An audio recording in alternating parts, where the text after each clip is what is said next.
Welcome back to the AI Week in Review. We're actually going to cover about the last 12 or so days. I was traveling and didn't get a video out the end of last week, but there's a bunch of news that's come out. We're just going to jump right in. We'll start with OpenAI. A bunch of announcements came out of them. First one, Sam Altman announced, this is a pretty big deal, the delay of ChatGPT 5 from imminent to within a few months, with weeks to now a few months. And there's a few reasons why. He kind of goes into that in this X post. They are going to release in the meantime then an O3 model. He did acknowledge in another post that a Pro version would be released of O3, and then an O4 mini model as well. So those will be coming out in the next couple of weeks, as you can see. And it's already, that was April 4th, so we're the 15th. So that's pretty imminent and due. GPT-5, as you can see, a few months. So we're going to have to wait a bit longer for that.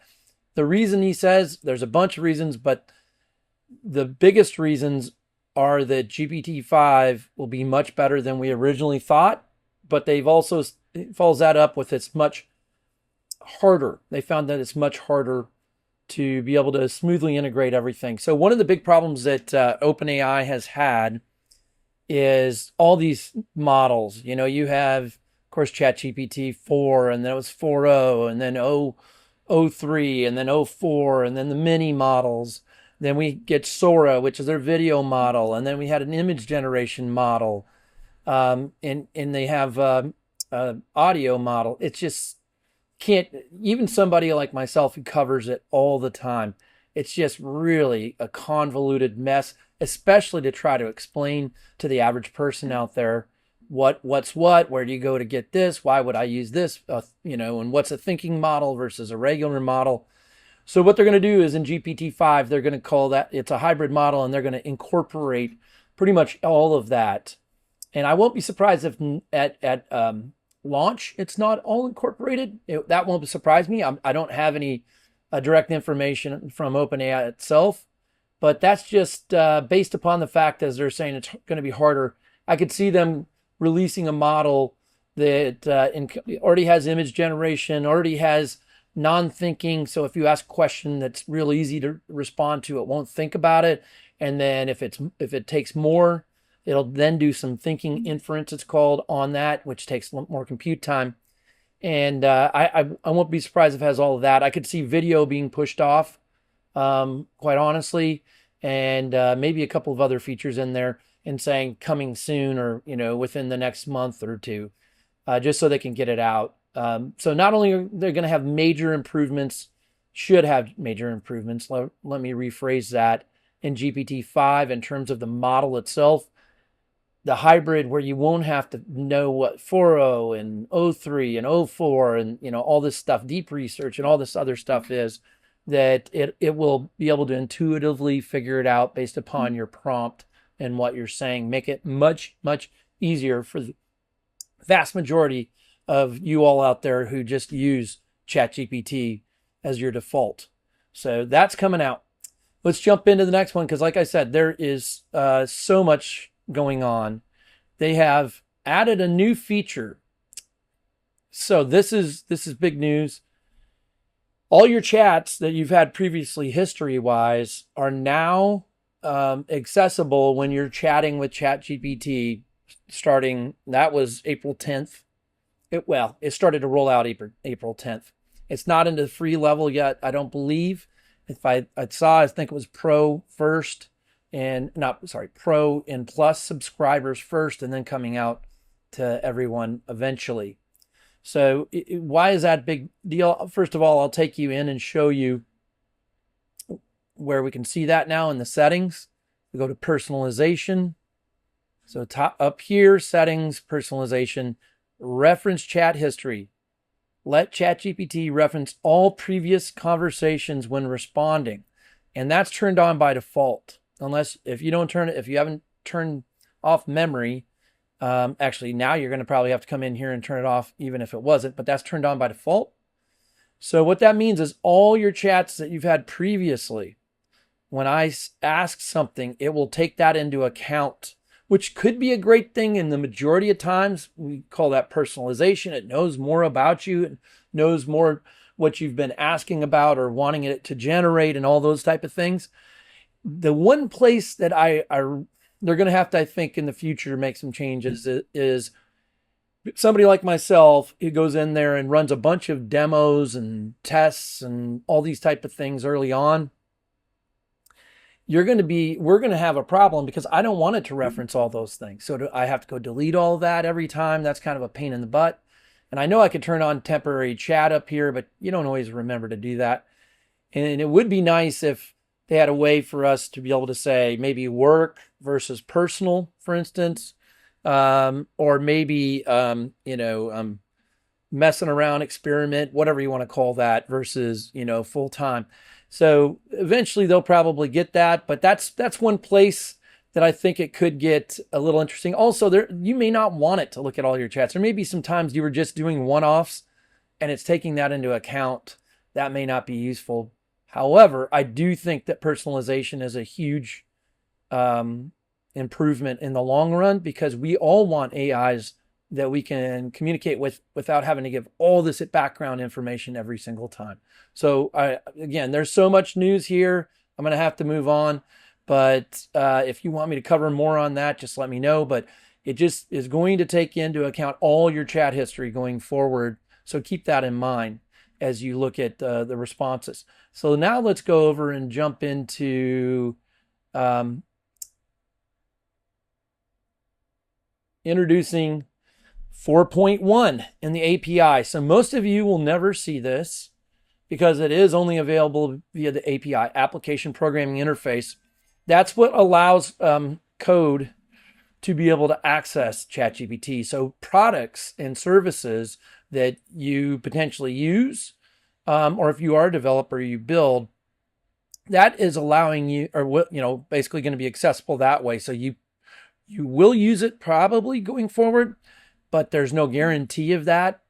And in the products and services, you will very likely be using it because this model is made for developers of products, those who are developing product services, to be more efficient, to be cheaper. That's a big one, to be cheaper and faster. So those are three things that it's going to do. So once again, we get this naming scheme, ChatGPT 4.1. Well, we already have ChatGPT 4.5. So now we went backwards in time. So again, it doesn't make a lot of sense, and this is why they got to clean this stuff up.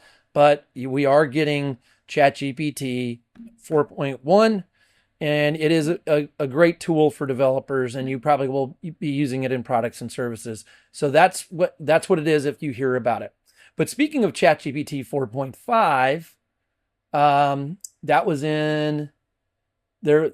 It was announced that it passed the Turing Test. So what is a Turing Test? That's where can the average human person be able to tell an AI from a human?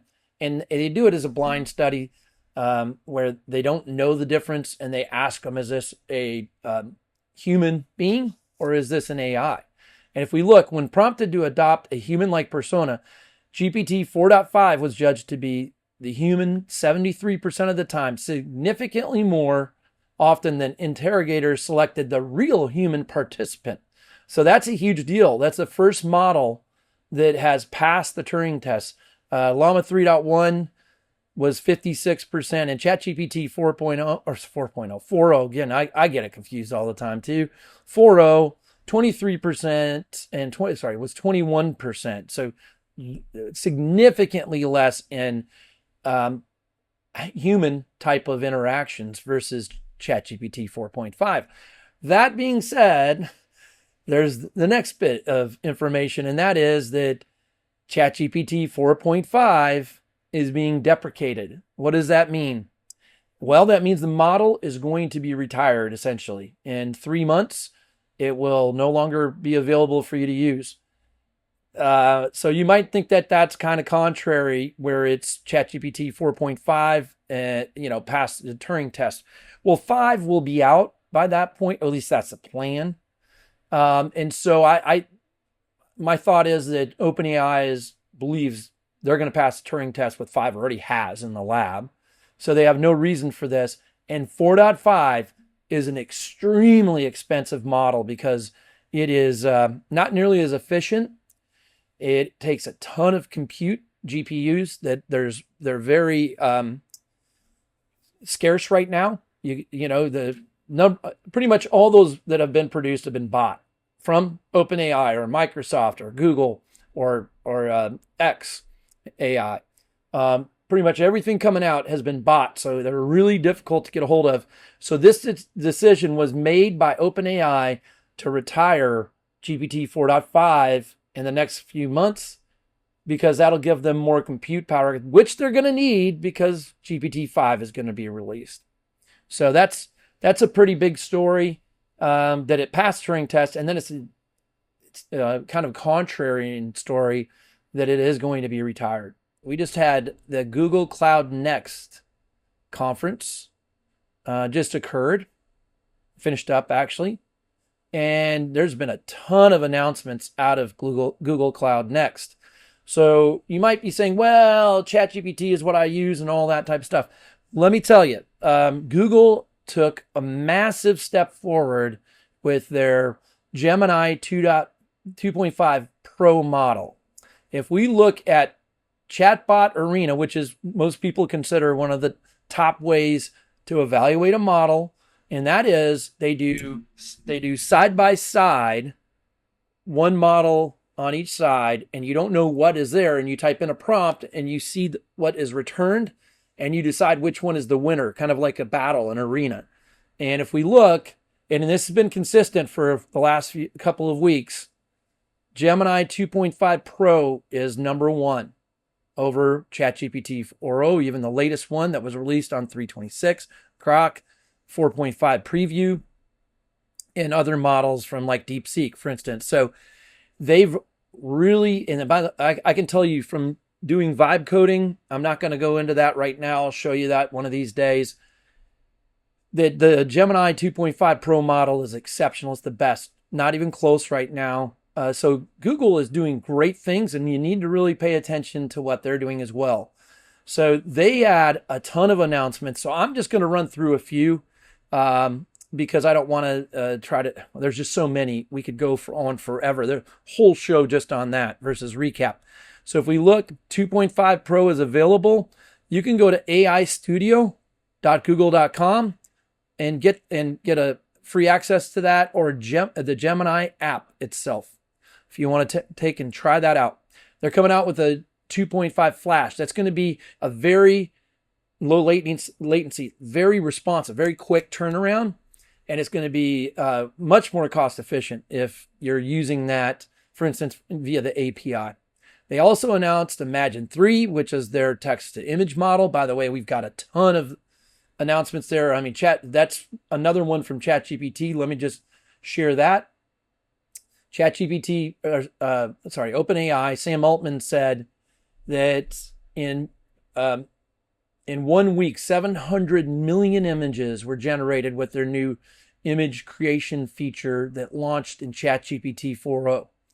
700 million images. That's another reason that they have to get rid of 4.5, because they need that compute back. So 4.5, it takes an extraordinary amount of compute when used. So they need that compute back so they have enough capacity for image generation, which far surpassed anything that they expected. And quite honestly, I saw that they were number one in downloads, their app was again. So that image generation has been viral. It's gone absolutely viral. Top thing this year as far as that goes. So Google's Imagine 3 has been approved. So that's their new one, is their 3 model. They announced the Chirp 3 model. This is the audio generation from text. So that's pretty cool. And then this was really interesting. They are one of the first big boys out there that has, most of the others are smaller, that they are text-to-music model coming out. And that's going to be really interesting, 30-second music clips, because that's great for background music. It's great for presentations or slides or whatever you want to do as far as that goes. VO2, there is a brand new video model that looked very impressive as well. So those are the big things as far as that goes. One other big thing that I want to just highlight is this is the year of the agent. That was said by Sam Altman. It was continued with Microsoft. It's been continued with pretty much, well, Google. Everybody, agent this year of the agent this year. So they had a number of announcements along that. And I want to show you a real brief demo here because it'll show you how powerful these agents are going to be by the end of the year and into next year. We're going to be just loaded with them, and they're going to take our capabilities now from text and images and voice and video, and now they're going to go into connected to data sources and able to pull in and generate reports and pull find items from us and put together financial items and all kind. I mean, we're going to be blown away by all the and not only that, take actions on our behalf, like order a ticket or an airline ticket or a hotel room, or find out a reservation for food, all kinds of things. So that's part of this new protocol they announced. It's open source, this agent to agent, where agents can talk to each other. That was a big announcement for developers, and something that's going to accelerate this is having a standard. So let me show you a super quick demo. And this is Matthew Berman. He is great, by the way. Really good. He talks a lot of times a little higher up than I do. I try to talk out especially to executives and business owners, and he is phenomenal, but he does get a little deeper into the details or into the development and some of the really details of the models themselves and algorithms and stuff like that. So he's great though. Really enjoy him. So I want to just jump back here. They added a prompt here. If we watch, they're going to add a prompt, and this is an agent. So it's Google's agent space. And you're going to see this prompt. If we look, can you help me create a claim report and cost summary with my context in box? Think context in box. So files and other information and my pricing database in the Google Cloud. So if we watch this, so think your insurance agent pulling up information on a car accident or something like that. That's pretty much what we're seeing. So what's going on is the Google agent is talking to the Box agent and also to BigQuery. BigQuery is the database on Google, and it's going out and communicating with those. And we'll watch as this asks the Box agent to create a report based on the information in Box, and then uses BigQuery to go out and pull the data from Google as well, and then combines that into a report. And that we'll watch that. It'll come back here. You'll get to see it. There we go. Look at this. Policy coverage. It's thinking on customer incident summary, claim reports, bumper headlight, images it's retrieved, the front.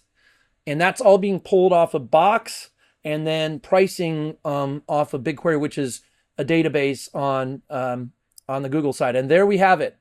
Look at this. We have estimated cost 2,000, estimated cost 900, and we're getting a generated incident report back. Extremely powerful. Think about that for businesses, such as if you're an insurance company, to be able to just query it and it goes out and communicates with where you store images and files and documents and pricing information. And that's what we're talking about when we're talking about an agent. So let's jump off of that. We have a few more items. I'm going to rapid fire through these.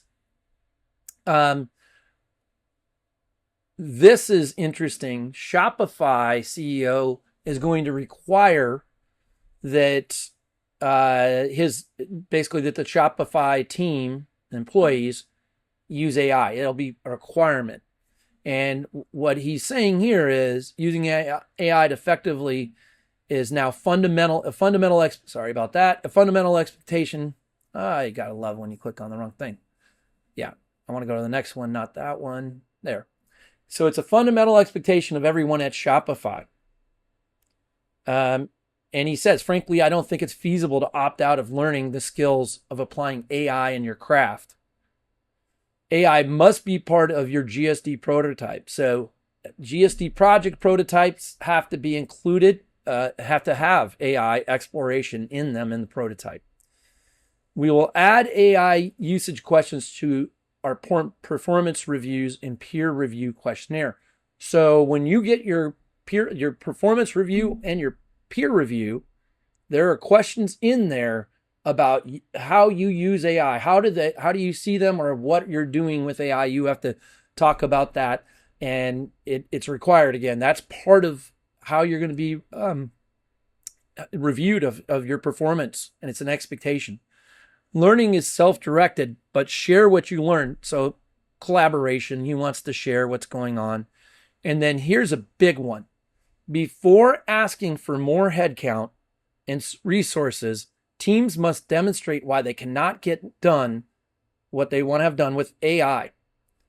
What would this area look like if autonomous AI agents, there it is again, were already part of the team? So that just gives you a really good overview. And oh, here it was. Everyone means everyone. This applies to everybody, including the executive team and himself. So we'll see how that plays out. I think we're going to see more of this kind of mandates of AI into workforce environments as far as that goes. On another front, I'm not going to jump over and cover this really in depth. ChatGPT, OpenAI, and Anthropic have both released tools for education. So OpenAI is making ChatGPT Plus free for students through the end of May this year. And Anthropic, with Claude, has taken a little bit differently. They created a learning mode, and it guides students through the reasoning process rather than providing answers and helping them develop critical thinking skills. And that's being tested on university campuses as well. So we're seeing AI in education, which is very important for the future for our students to be able to develop those skills well ahead of time, and also should be using AI so that we can raise the bar in other areas of learning. Last one I want to cover, which I always like to do something on the medical side or technology side. This one's a big deal. A new brain-to-voice neural prosthesis restores naturalistic speech. This is University of Berkeley, UC Berkeley, and UC San Francisco.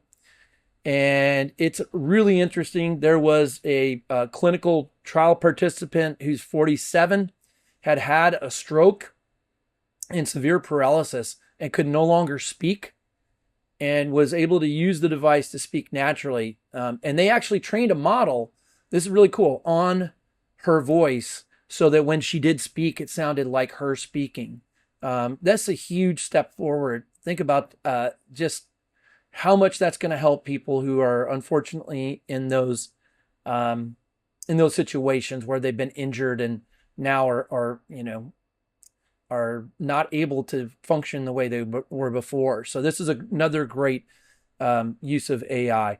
So that's it for this week. I hope you enjoyed it. I hope you'll come back next week and listen to another week in review. Also, look for my AI tools of the week, where I'll show you how to use multiple tools. And this week in particular is going to be a good one on marketing and how to use various tools together to do an entire campaign. And that's going to be a really good one as well. And then I have my AI tips and tricks. Be looking for those. That'll be coming out as well. Look forward to seeing you in the next one.